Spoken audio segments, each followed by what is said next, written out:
Rasa daging buahnya manis, teksturnya renyah, menikmatinya praktis, manfaatnya juga segudang. Inilah yang membuat kita suka banget makan pisang. Kata para ahli, jangan pernah menyantap buah pisang saat perut kosong. Sebabnya ada 3 hal. Pertama, jumlah gula pisang yang tinggi bakal membuat energi kita terkuras. Kedua, pisang bersifat asam, sehingga bisa menyebabkan masalah usus bila dikonsumsi saat perut kosong.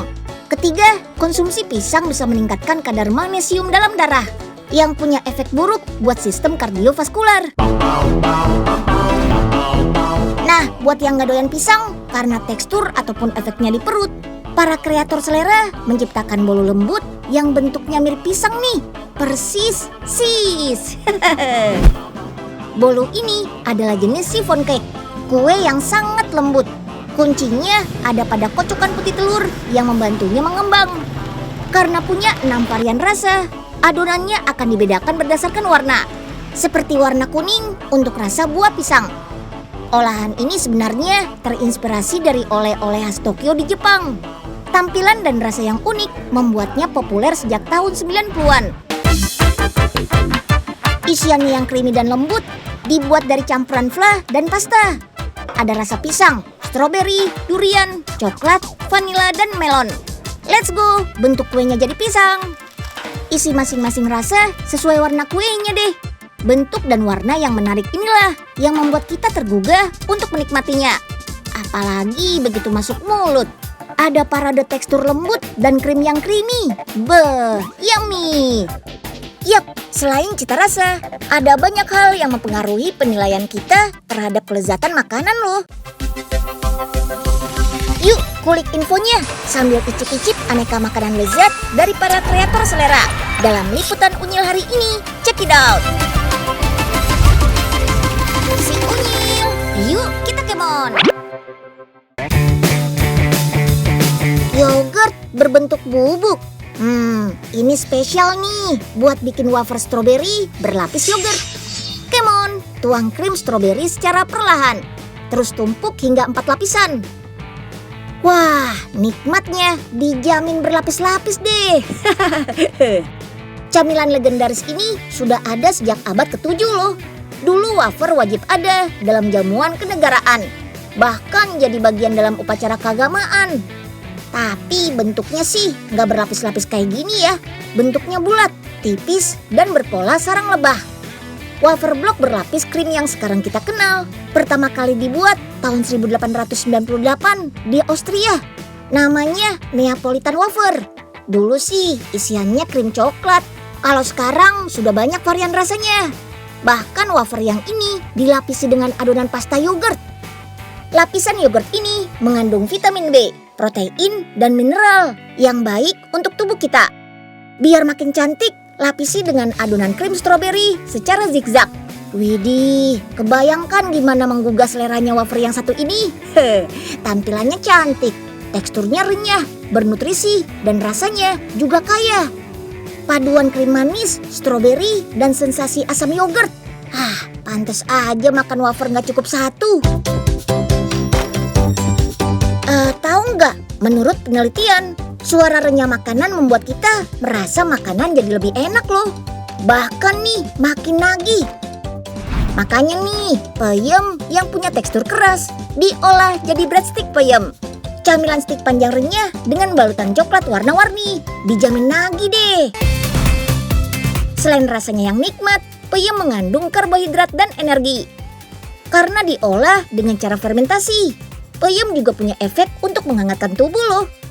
Nah, agar adonan breadstick peyemnya empuk, dibentuk untayan gini ya. Kemudian dimasukkan ke dalam mesin prover, biar mengembang sempurna. Baru deh, untuk mendapatkan tekstur breadstick yang renyah, kita panggang. Terakhir, tinggal dikasih topping coklat dengan sprinkles aneka warna. Kalau gini, siapa coba yang bisa nolak?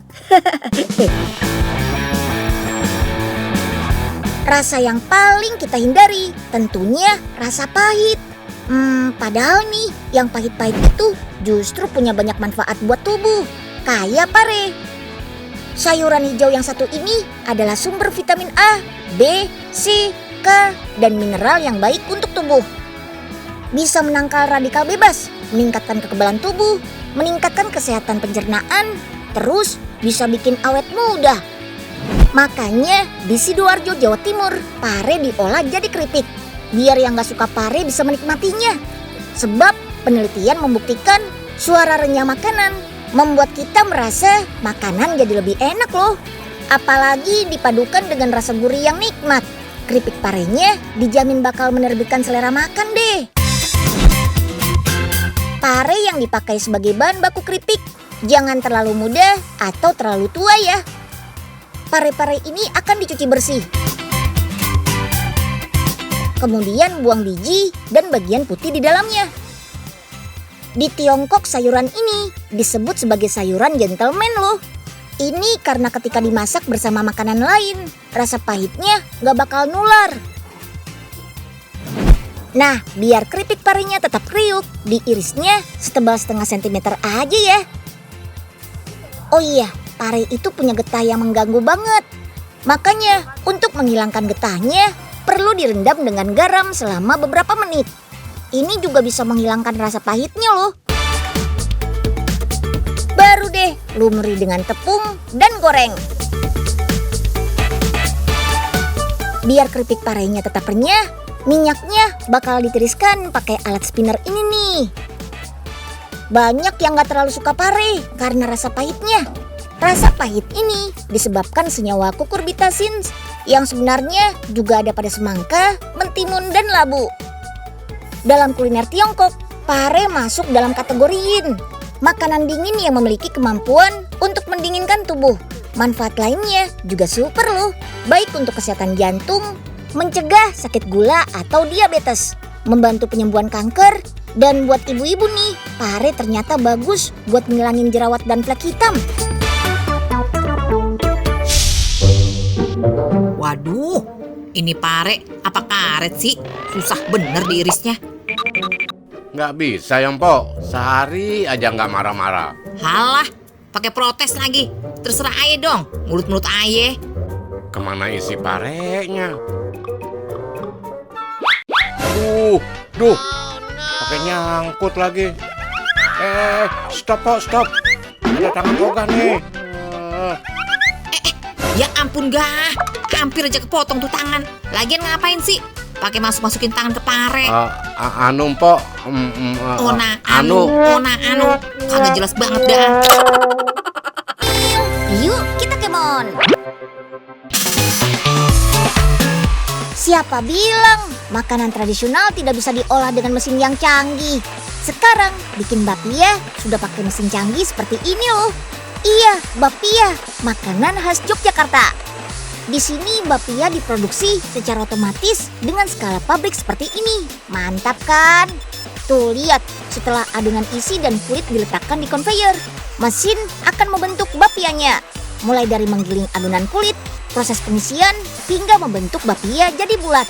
Semuanya serba otomatis. Nah, kita lihat prosesnya dari awal yuk. Pertama kita siapkan dulu adonan kulit bapianya. Masukkan tepung terigu, gula, dan butter. Lalu tambahkan minyak yang berfungsi untuk melenturkan adonan. Terakhir kita masukkan air deh. Terus aduk sampai adonan kalis. Kalau untuk varian bapia pandan, adonan kulitnya kita tambahkan pasta pandan.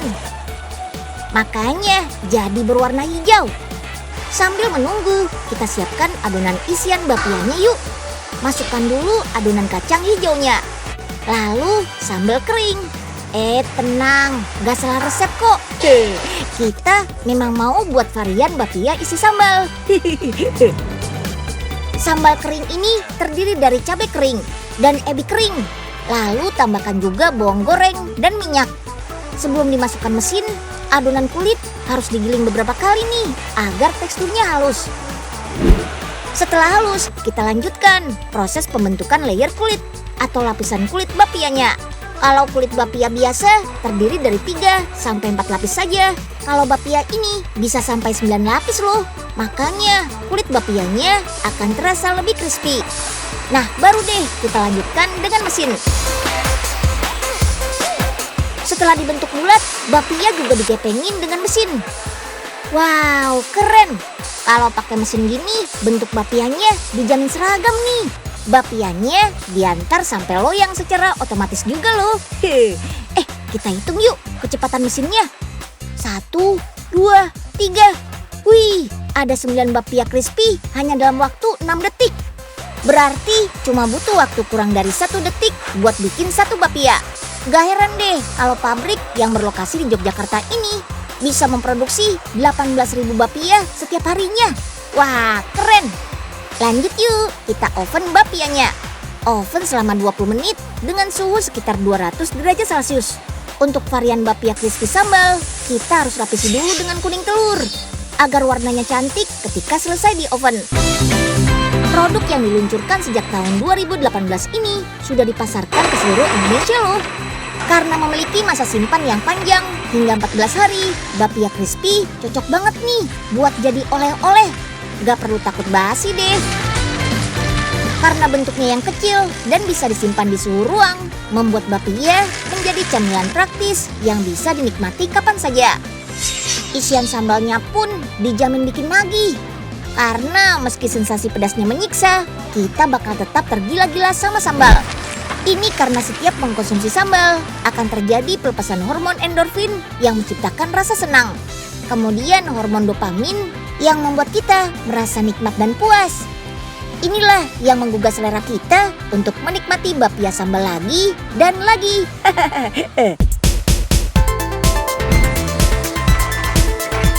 Meski lekat dengan Yogyakarta, aslinya bapia berasal dari daratan Tiongkok loh. Nama aslinya Tauluk Pia, berarti kue pia kacang hijau. Karena dibawa oleh pendatang, dulu bapia sama sekali nggak dilirik sama warga lokal. Tapi sejak hubungan pribumi dan pendatang Tiongkok membaik, bapia pun diproduksi massal di Yogyakarta. Tepatnya di Kampung Patok sekitar tahun 1948. Karena banyaknya warga Patok yang membuat usaha ini, sampai sekarang kawasan tersebut menjadi sentral pembuatan dan penjualan bapia di Yogyakarta. Uniknya, merek dagangnya berdasarkan nomor rumah nih. Sejak makin dikenal sekitar tahun 1992, sekarang ada banyak inovasi bapia, seperti bapia cake. Wih, bapia zaman now ini ukurannya makin jumbo. Varian rasanya ada 7 macam loh. Mulai dari koko banana, double cheese, strawberry, coklat, red bean, tiramisu, dan lainnya. Isian bapia raksasa ini dibuat dari campuran gula, cream cheese, mentega, butter, telur, dan coklat, serta adonan wafer. Selain warna-warni isiannya, paduan tekstur renyah kulit bapia dengan lembut dan lumernya isian cake lah yang bikin bapia cake ini sangat menggugah selera. Yummy! Gak cuma di Yogyakarta, beberapa daerah di Indonesia juga punya olahan kue pia yang unik-unik loh. Di Cirebon, bapia dikenal dengan nama atom. Uniknya, isiannya bukan yang manis-manis, tapi udang. Ikonnya kota Cirebon. Yap, julukan Cirebon sebagai kota udang berawal pada abad ke-15. Saat dimana sebagian besar masyarakatnya bekerja sebagai pencari udang rebon. Bahan baku terasi dan petis yang menjadi upeti wajib untuk kerajaan Pajajaran. Untuk isian bapia, udangnya akan ditumis menggunakan bumbu-bumbu rahasia. Sekilas sih mirip kayak udang balado ya. Rasa umami di dalam udang lah yang membuat atom khas Cirebon ini sangat diminati. Yap, udang mengandung inosinat dan glutamat yang akan mengangkat cita rasa umami alami. Rasa umami ini akan membantu kita merasa kenyang lebih cepat. Karena sangat memuaskan dan menyenangkan selera. Mantap! Nah, atom dengan isian udang ini bakal disimpan dulu di freezer. Karena hanya disajikan langsung di tempat. Beda dengan varian lumer yang bisa langsung dikemas ke dalam kotak. Di Bromo ada lagi nih yang namanya kue pia gunung. Bentuknya terinspirasi dari Gunung Bromo. Isiannya pakai pasta ubi Jepang loh. Unik kan? Di Indonesia ada banyak jenis ubi Jepang yang ditanam. Dibanding dengan ubi lokal, dari luar ubi Jepang punya bentuk yang lebih bulat dan sedikit memanjang. Warna kulitnya juga terlihat lebih merah pekat, mirip seperti bawang merah.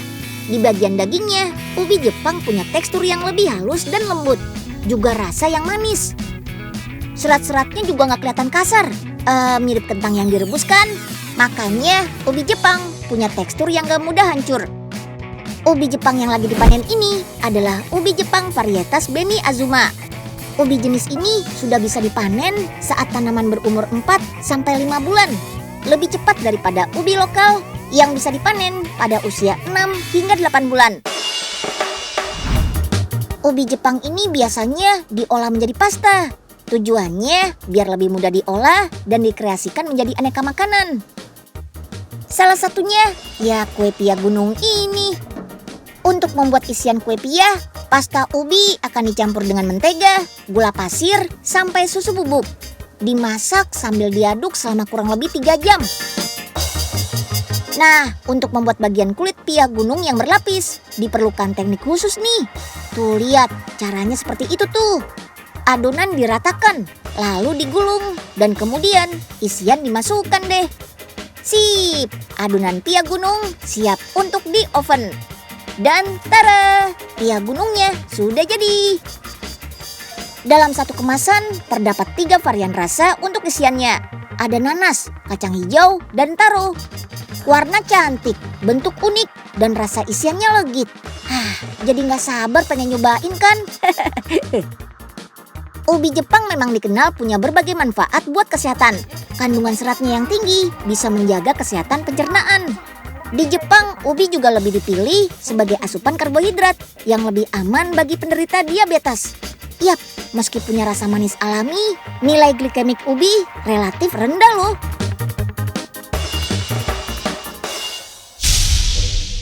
Akhirnya, jadi juga mesin pesanan Aye. Bisa jadi juragan bapia beneran dah. Nah, langsung dicoba aja Po Ipe. Dijamin lebih praktis dan gak ribet ngadon-ngadonin lagi. Beneran bisa kan, Prof? Biasanya ujung-ujungnya gagal nih pasti. Waduh, Unyil ini pesimis banget sih. Tahu, ya Min. gak gitu Ujung juga aja kali sih. Nyil. Udah, masukin itu tepung sama kacang hijaunya. Iya, tapi Unyil nggak mau nyoba ya. Berapa lama ini prop jadinya? Wow, nggak lama kok Po Ipe. Itu udah jadi. Wih, cakep banget bapianya. Wah, Tuh, iya. Nyil, kagak percayaan banget sih. Sini Ayo cobain, mumpung masih anget. Lembut banget ini kulitnya ya. Lalah, ada yang keras apaan ini ya? Pucung gabus. Kok kacang hijaunya masih utuh begini? Dikata burung dara kali Ayah ya? Tuh kan, apa Unyil bilang? Yuk, kita kemon. Geser ke Purbalingga. Nah, di sini kita bisa menemukan camilan jadul yang mirip bapia. Namanya nopia. Ada juga varian mini dengan warna-warni cantik yang dikenal sebagai Mino alias mini nopia. Sama seperti bapia, camilan ini juga dikenalkan oleh orang Tionghoa yang datang ke Indonesia sekitar tahun 1880-an. Yang menjadi ciri khasnya tentu isian gula merahnya. Gula merah adalah pemanis alami yang kaya akan vitamin, di antaranya vitamin B dan C. Selain itu, gula yang terbuat dari air nira ini juga berkhasiat mencegah anemia dan meningkatkan daya tahan tubuh. Menikmati makanan manis ini juga bisa menstabilkan suasana hati dan membuat kita bahagia loh. Makanya anak-anak kayak kita candu banget ya sama yang manis-manis. Yang paling unik dari kue Mino ini adalah proses mematangkannya. Pakai tungku besar ini nih. Mino akan ditempelkan satu-satu di bagian dalam dinding tungku. Dengan tungku tradisional ini, adonan kulit Mino bisa lebih cepat kering tanpa gosong. Selain itu, kue Minonya juga lebih tahan lama meskipun tanpa bahan pengawet. Kurang lebih bisa sampai 2 bulan loh. Bukan sulap, bukan sihir loh. Warna memang mempengaruhi selera makan kita. Katanya warna merah dan kuning yang paling efektif untuk menarik perhatian. Saat melihatnya berdampingan di atas piring, dijamin akan membangkitkan selera dan merangsang rasa lapar. Makanya kombinasi warna ini sering dipakai oleh gerai restoran cepat saji kan?